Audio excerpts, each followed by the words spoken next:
de Luanda. Funcionava de frente à sede do MPLA na Vila Alice. Portanto, era ali onde está o Comitê Provincial do MPLA na Vila Alice, era ali que funcionava a direção central do MPLA, antes das eleições.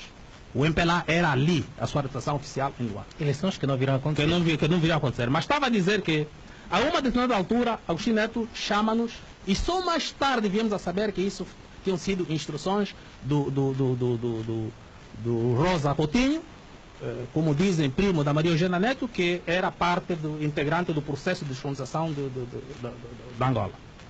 Agostinho Neto diz: meus senhores, nós não vamos fazer eleições. A independência não se entrega, arranca-se. E nós temos que arrancar a independência. Aqui não haverá eleições. Primeiro, porque a independência não se entrega, arranca-se. E segundo, que se formos eleições, o MPLA perde. Quem está em condições de ganhar as eleições neste momento é a UNITA, dizia Agostinho Neto. Como? E explica. Veja bem, que se nós funcionarmos na base tribal, o MPLA só tem 3 províncias que falam Quimbundo, que é Luanda, Bengo, Malange e Kwanza Norte. A FENELA tem um bocado mais, que é o Bazacongo, Só e Uigi. As eleições iriam e vão ser ganhas pela UNITA, porque a UNITA tem o resto das províncias, na altura dos distritos, que compõem Angola. Todos eles falam Ovimbundo, falam Umbundo, e se houver eleições, a UNITA ganha esmagadoramente. Por isso, vamos utilizar o plano A, fazermos confusão e corrermos com esses lacaios daqui. Então foi pela primeira vez que eu ouvi o termo lacaio e agentes do imperialismo, porque a nossa opção é socialista e comunista e temos que correr com esses homens. Nós éramos jovens, mais militares do que políticos, só agora que eu fiz cursos e me inteirei de outras nuances da política do MPLA, nós aceitamos que íamos fazer. E então começam as provocações.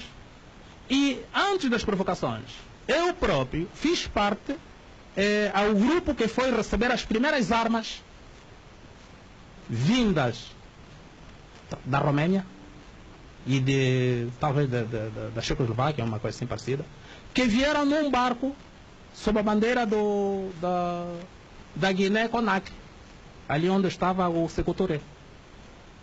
Esse barco, eu tenho os apontamentos lá no meu diário, atracou nas Palmeirinhas quem vai lá no Benfica, e dali à noitinha fomos transportando as armas para os bairros e distribuímos no Rangel, Sambizanga, Kazenga, Golfe e ali por diante. Pois que quando as provocações começam, não foi diretamente com a UNITA, porque a UNITA podia ser poupada. Mas o maior problema era da FENELA. Primeiro porque eles tinham notado, os dirigentes mais posicionados, eu era do intermédio, então tínhamos a direção, eu estava no intermédio, depois tínhamos as bases. Vimos que a UNITA não constituía força perigosa para o MPLA, nem para nossas forças, mas sim a FENELA, que tinha comandos que não sendo da FENELA, mas sim do exército do Mobutu. E os treinos ou demonstrações que eles faziam, punham-nos até de cabeça no ar. Eram indivíduos que saltavam do 7º andar para baixo, ele via no terraço do 7º andar, deixava cair a AK, a arma deles que eles usavam não era a AK, era mais pequena, peça Sterling ou Uzi, uma coisa assim parecida. E ele, a meio do caminho, conseguia apanhar a arma e punha-se no chão em posição de fogo. Aquilo era incrível. Ele deixava cair a arma, ele mergulhava, a meio do caminho apanhava a arma e no chão ele de pé em posição combativa. Aquilo aterrorizou-nos. Como correr com esses homens? Então temos que fazer o plano B. Envenenar a FENELA perante o povo. Então começaram a surgir os come-corações, o assa crianças para os chefes comerem, aquilo tudo. Tudo aquilo foi montado, não só pelos serviços médicos, militares como civis. O falecido Macmahon, o próprio Fragoso, que estava a fazer medicina naquela altura, está aí, o que está a falar agora, que participou nisto tudo, na montagem. Estas pessoas não que eram mortas não. Iam buscar cadáveres na casa mortuária, iam buscar pessoas que já morreram, crianças já morreram, eram lavadas, punham nas bandejas, cortejavam, punham cebola, alho lá por cima, não sei o quê, e punham na geleira. Para quê? Para provocar o descrédito. E isso conseguiu-se. E então todo o povo aqui, FNLA como pessoa, como coração, não sei o que mais. Isso deu a revolta popular. Porque se fosse mesmo só armas com armas, nós não aguentaríamos o ELNA da FNLA. Bem, há este fator, e o outro fator é a surpresa e o desconhecimento da cidade de Luanda. O comando geral deles, do ELNA, da FNLA, era ali na direita, no Kazenga, no tanque do Kazenga. Aquelas instalações, na altura colonial, era uma empresa de muito peso, e então aquilo serviu para o comando deles.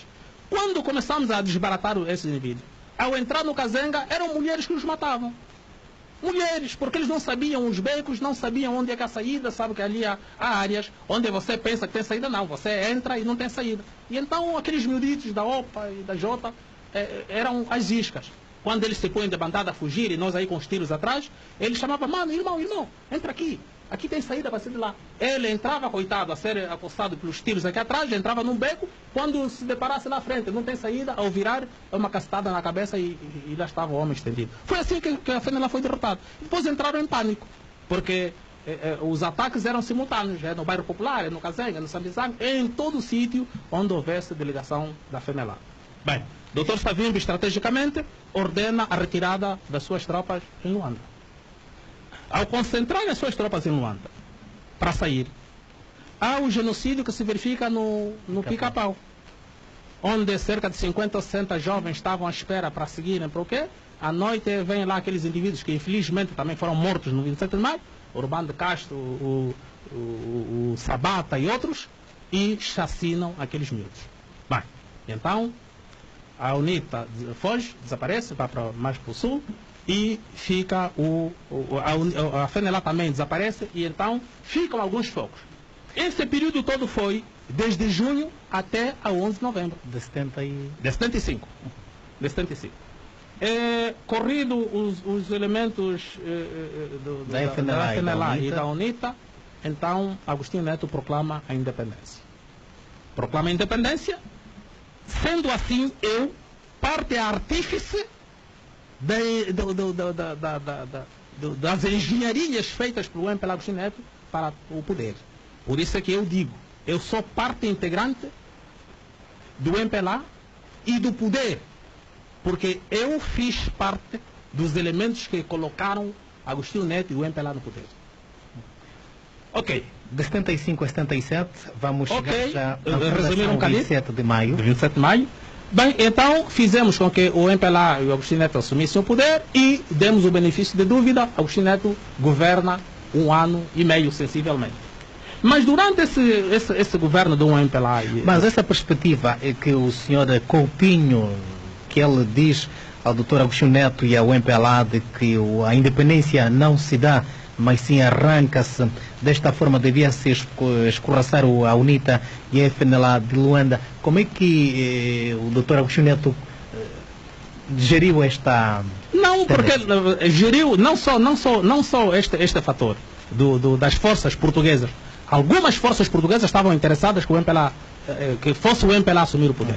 Mas o maior problema não foi só das forças portuguesas, foi de temer as eleições.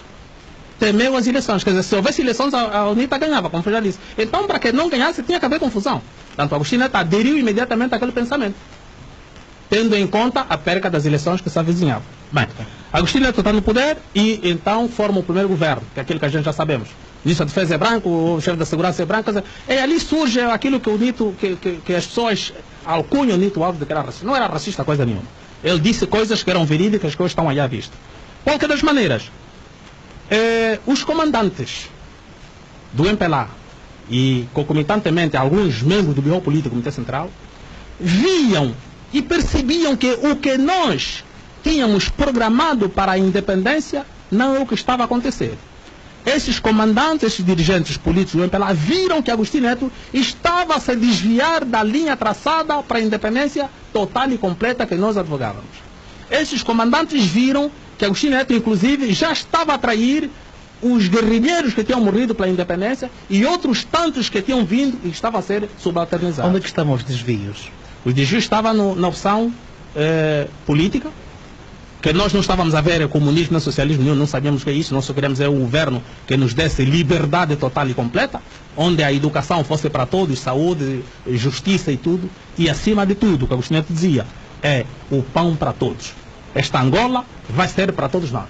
E 1 ano e meio vimos que já havia discrepâncias, já havia diferenças, já havia corrupção, já havia enriquecimento e já havia inclusive a não participação do povo nas decisões, por um lado, e por outra, já estávamos a ser subalternizados por elementos que estavam a se incorporar no MPLA. Portanto, e aqui onde nós chamamos os militantes da primeira hora e os da 20ª hora. Portanto, os elementos que começaram com a luta e os outros que entraram depois do 25 de abril. Mas os brancos que a senhora se refere também não participaram da luta para a conquista da independência, aqueles que estiveram do lado do MPLA? Mas nós tínhamos, outros partidos? nós tínhamos uma opção, que colmataria isto. Nós não estávamos contra os brancos nem os mulatos que chegassem ao poder. Simplesmente haviam cargos que não podiam ascender. Como que é? Veja bem, eu tenho a Constituição Portuguesa, que acabou no 25 de abril de 74. Dizia, e tenho lá, o branco, nascido das colônias Angola, Moçambique, São Tomé, Cabo Verde e ali por diante, não podia ascender a cargo de deputado, ministro, general e presidente do tribunal. São 4 categorias em que estes brancos não podiam ascender, não podiam chegar a esses postos, por nascerem fora do Portugal continental. E nós tínhamos mais ou menos esse modelo. O branco, o mulato, podiam estar conosco. Podiam estar, sim senhor.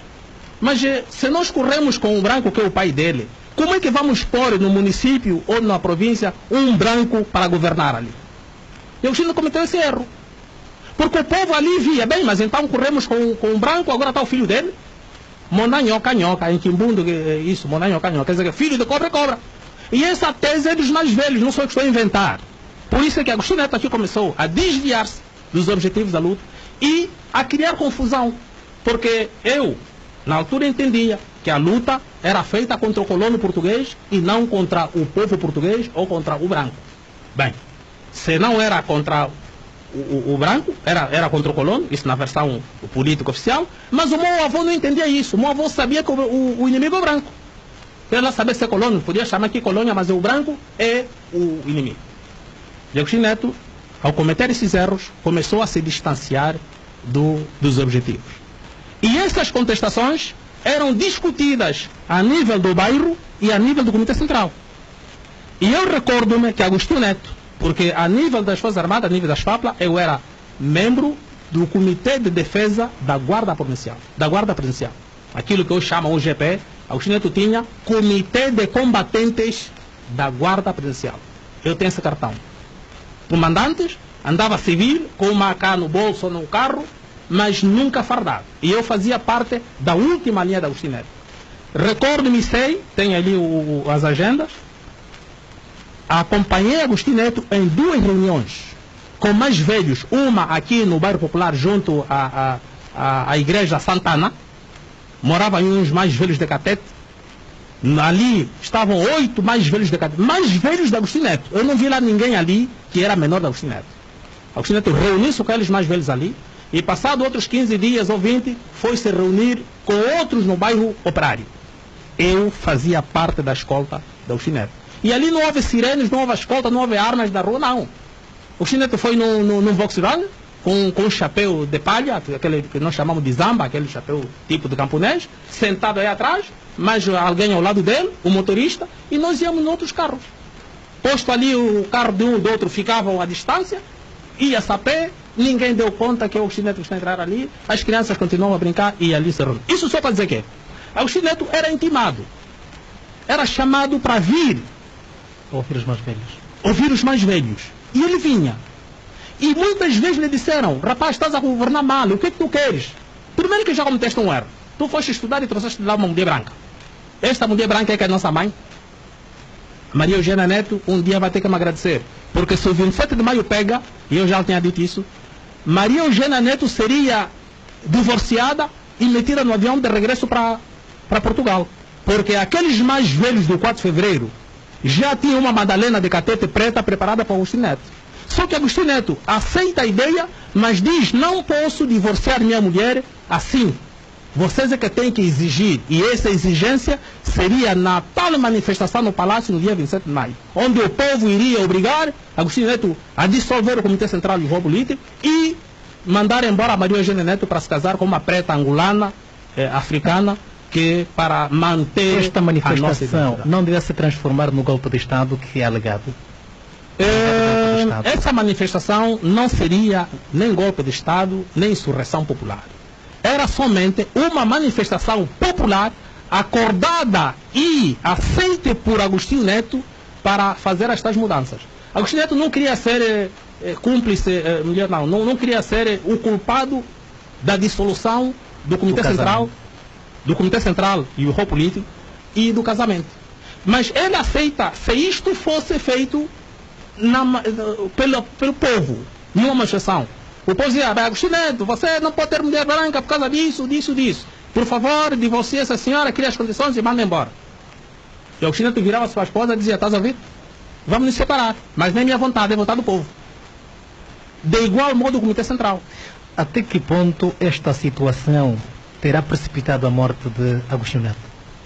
A morte de Agostinho Neto veio depois do genocídio de 27 de maio. Eu já disse uma vez e hoje volto a repetir: Agostinho Neto foi a última vítima do 27 de maio. Os homens que mataram e desmataram no 27 de maio são os próprios que mataram Agostinho Neto. Como explicar isso? Isso se explica porque quando o Agostinho Neto, semi-bêbado, se não estava mesmo bêbado porque ele era propenso ao álcool, bebia chivas. E eu acompanhei muitas vezes garrafa de uísque aí na secretária beber, a escrever. Pessoas talvez não convinha levar. Não, mas muita gente sabe. Não há nenhum elemento do birro político no Centro do MPLA que não sabe que o Agostinho Neto era propenso ao álcool, que bebia uísque. E até às vezes, como não vi, mas consta que às vezes até mijava-se na cadeira, quando estivesse aí já perguntava assim. Mas então, quando Agostinho Neto decreta a morte aos fraccionistas, sem perdão, sem julgamento e sem perca de tempo, os oportunistas, os elementos que não viam de bom agrado estes comandantes que saíam no seio do MPLA, viram nele a oportunidade para silenciar e exterminar esses homens. Então temos ali o comandante Nito Alves, o Monstro Imortal, o Sihanouk, o Bakalov, enfim, tantos outros.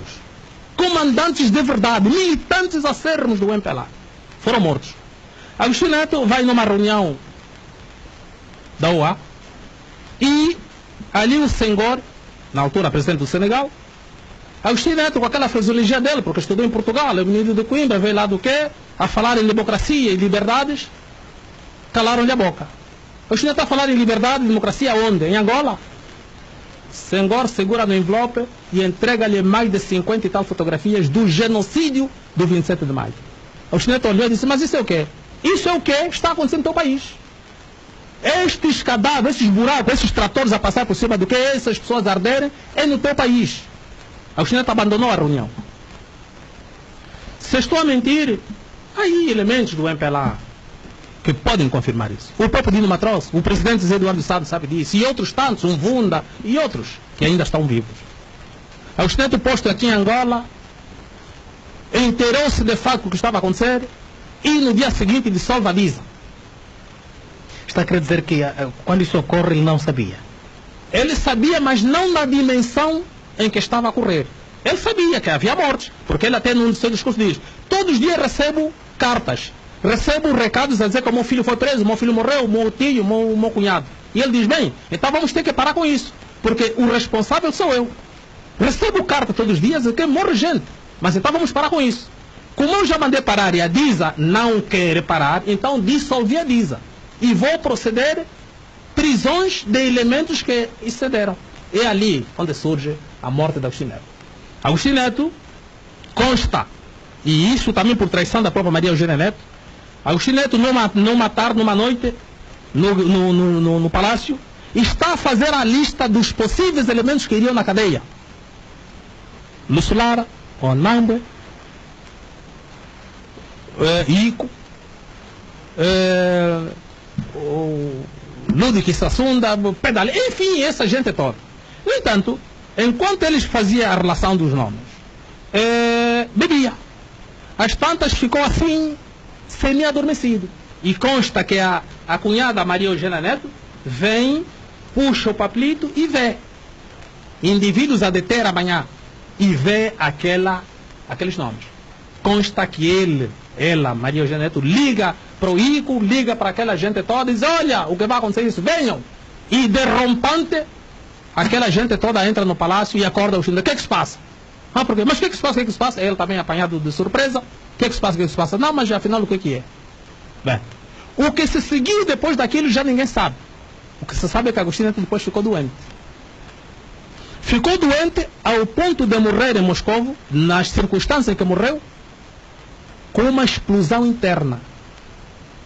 Agostinho Neto explodiu por dentro. Todas as vísceras ficaram desfeitas. Todos os órgãos internos ficaram em papa. Sabe-se que o Dr. Agostinho Neto morreu em 1969. Sabe-se o tempo, o período que ficou incomodado? Menos de um mês. Menos de um mês. O Agostinho Neto não ficou doente muito tempo. Ele era médico e tinha um assistente.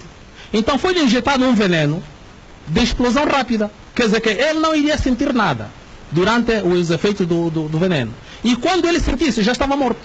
Porque ele saiu daqui já... Só restam-nos 11 minutos. Se é possível, vamos aflorar um pouco a questão que tem a ver com a união de tendência e também o COEMA em 10 minutos. Fim do... O 27 de maio, 27 de maio levou as mortes que levaram, embora haja contradição. Há aí um ex-deputado do MPLA, quando eu falei em 80 mil, ele escreveu e enviou um recado a dizer: não, Silva Mateus está a exagerar, não são 80 mil, são só 30. Quer dizer que só 30 mil é pouca gente. Tanto, o balanço anda entre os 30 para o governo MPLA, outras comunidades internacionais falam 60 e nós vamos por 80. Qualquer das maneiras, durante aquele tempo de partido único, nenhum fracionista, nenhum elemento, nós que temos sobrevivido ao massacre do 7 de maio, pôde abrir a boca para dizer nada. Dá-se, entanto, o multipadarismo, a mudança e surgem os partidos. Eu fiz parte da criação do PRD, porque o PRD foi fundado e criado por sobreviventes do 27 de maio, só que cometemos o erro de meter o Luís do Espaço à frente daquilo, que não tinha experiência política nem militar, porque tinha ingressado nas Forças Armadas depois do 25 de abril, portanto não tinha muita experiência, e deu pelo que deu, o PRD foi à vida. No entanto, criamos a Fundação 27 de maio como símbolo da existência do fraccionismo. O 27 de maio está imortalizado pela criação da Fundação 27 de maio, que há coisa de 10, 15 anos tem estado a debater, escrevendo, pedindo audiências, encontros com os membros da direção central do MPLA. Coisa essa que nunca houve nem resultado, nem um apelo do lado deles. A única coisa que fizeram foi quando nós queríamos fazer uma manifestação gigantesca, eles fizeram uma declaração a pedir calma, tolerância, que vinha resolver o problema.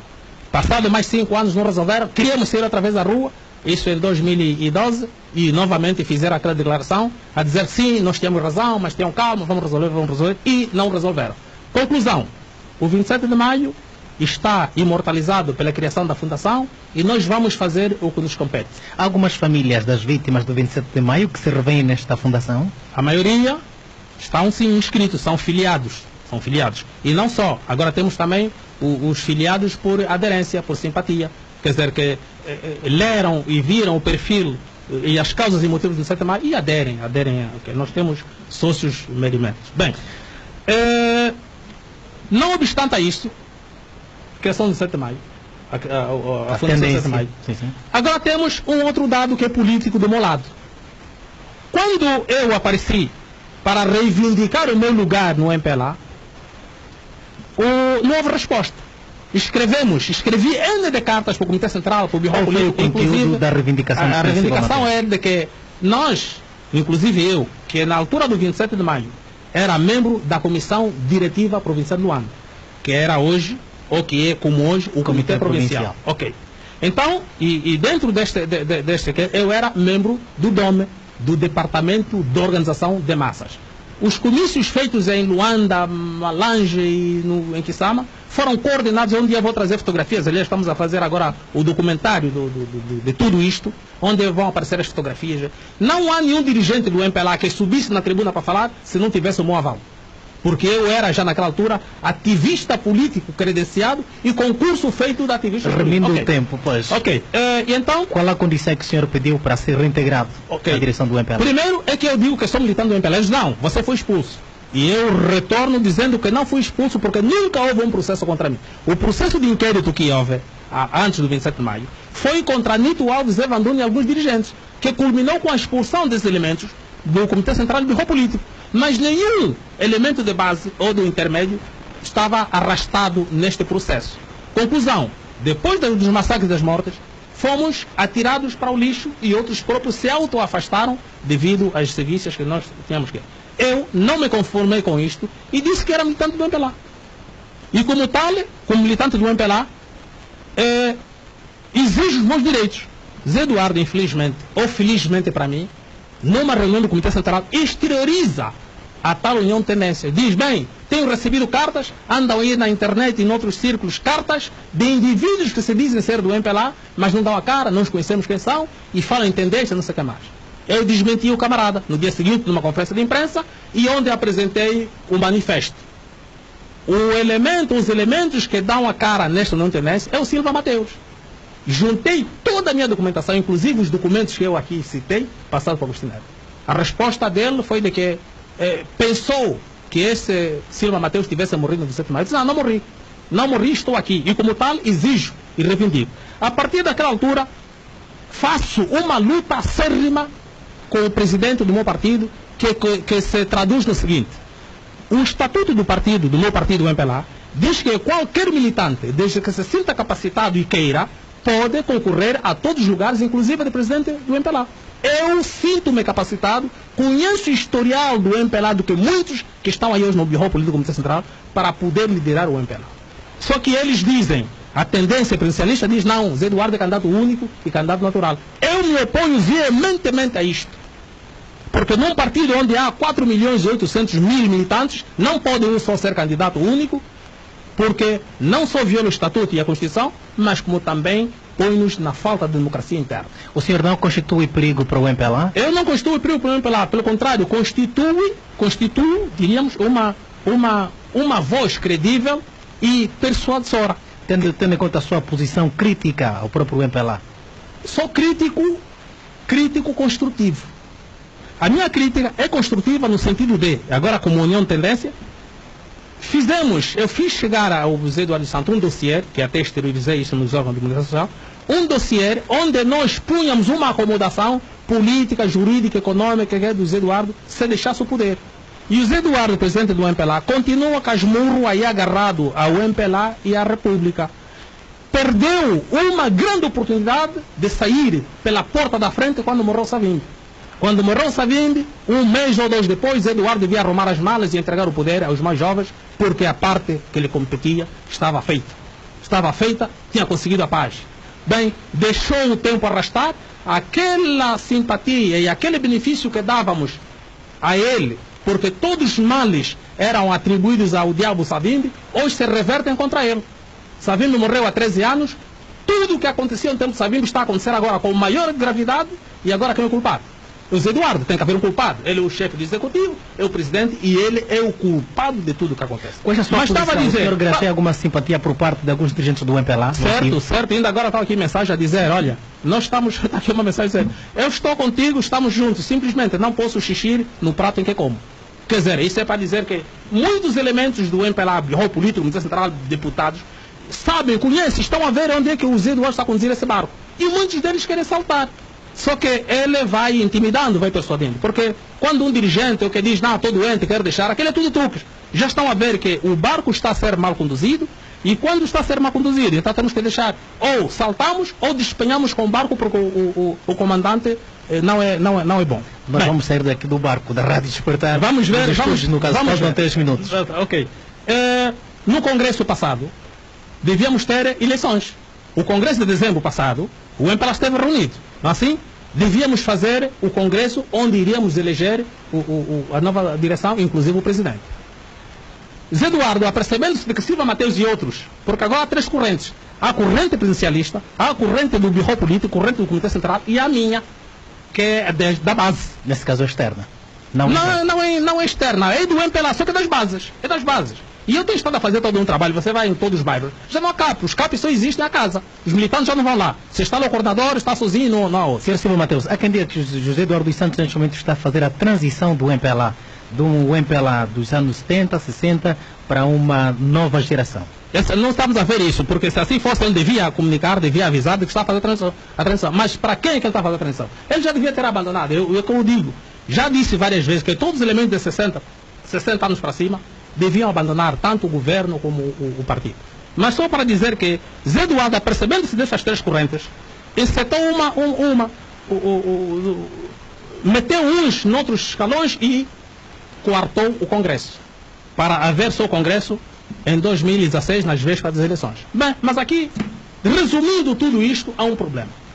Se o Zé Eduardo fecha os olhos hoje, temos problemas no país. Mas esses problemas iniciam na sucessão do Zé Eduardo no MPLA. O Manuel Vicente, atual vice-presidente da República, não tem arcabouço para, num Congresso, ser reconduzido ou ser eleito para presidente do MPLA e, consequentemente, cabeça de lista. É que essa é a Constituição diz. Não, a Constituição diz para República. Mas ele, antes de ser nomeado como vice-presidente, antes de ser nomeado presidente da República, a não ser que seja neste mandato. Se o Zé Eduardo abdica agora, ele completa o mandato. Mas, assim completar o mandato, tem que haver eleições no MPLA para eleger o cabeça de lista nas próximas eleições. O Manuel Vicente não passa. Não passa. Primeiro, porque não é tido nem achado, tanto no Birro Político como no Comitê Central, muito menos nos militantes de base, assim como eu. Bem, então, a nível o que é que nós iríamos assistir? Iríamos assistir uma luta interna no seio do MPLA. A não ser que houvesse consensos. Tem que haver consenso, construir consensos para determinarmos quem será o presidente do MPLA para ser cabeça de lista nas eleições para presidente da República. Fora disso, o país entra em convulsões. O país entra em convulsões porque o Zé Eduardo não está a ser inteligente para fazer uma transição democrática, pacífica. Foi com e muito consensual. prazer. Infelizmente não vamos poder abordar a questão do COIEMA. O nosso convidado foi o Sr. Silva Mateus Serrote Simão, esteve a garantir a técnica o Sr. Queiroz Anastácio Chilúvia. Prometemos estar consigo noutros momentos. Até lá, nosso muito boa tarde, boa tarde.